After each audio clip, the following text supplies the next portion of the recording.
केंद्रीय गृह और सहकारिता मंत्री अमित शाह ने आज अंतर्राष्ट्रीय सहकारिता वर्ष 2025 के मौके पर सभी राज्यों और केंद्र शासित प्रदेश के सहकारिता मंत्रियों के साथ मंथन और बैठक की अध्यक्षता की। इससे पहले 20 जून को अमित शाह ने अंतर्राष्ट्रीय सहकारिता वर्ष 2025 के अवसर पर मुंबई में आयोजित एक राष्ट्रीय सेमिनार को संबोधित किया।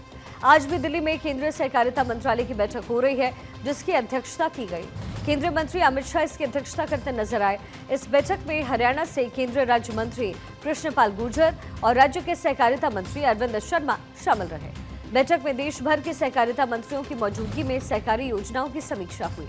बैठक में केंद्र शासित प्रदेश के सहकारिता मंत्री, सहकारिता विभाग के बड़े अधिकारी भी इस मीटिंग का हिस्सा रहे।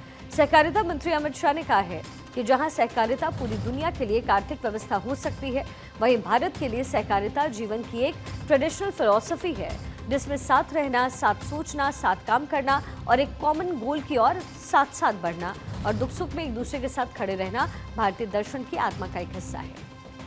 इस बैठक में सहकारी क्षेत्र को मजबूत करने की प्रगति की समीक्षा हुई, भविष्य की कार्य योजनाओं पर चर्चा हुई, 2 लाख से ज्यादा कृषि ऋण समितियों पर मंथन हुआ, श्वेत क्रांति 2.0 पर चर्चा हुई, नए डेयरी मत्स्य सहकारी समितियों की स्थापना पर भी चर्चा हुई, अन्य भंडारण योजना की समीक्षा हुई है, नई बहुराज्य राष्ट्रीय सहकारी संस्थाओं की समीक्षा हुई, राष्ट्रीय सहकारी निर्यात लिमिटेड यानी NCEL पर मंथन हुआ, राष्ट्रीय सहकारी ऑर्गेनिक्स लिमिटेड की समीक्षा बैठक हुई, भारतीय बीज सहकारी समिति लिमिटेड पर भी चर्चा हुई।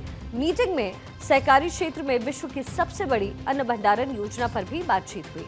इसके अलावा अमित शाह ने कहा कि लगभग 125 साल पुराना सहकारी आंदोलन कई उतार चढ़ाव के बीच देश के गरीबों, किसानों, ग्रामीण नागरिकों और खासकर महिलाओं के लिए एक सहारा रहा है।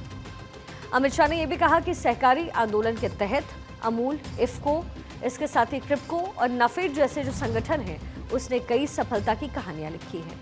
आज 36 लाख ग्रामीण गरीब महिलाएं अमूल से जुड़ी हैं, जिन्होंने पूंजी में 100 रुपए से ज्यादा का निवेश नहीं किया है। फिर भी उनकी कड़ी मेहनत के कारण अमूल का कारोबार 80,000 करोड़ रुपए का है, जिसका लाभ सीधे इन महिलाओं के बीच खातों में जमा होता है।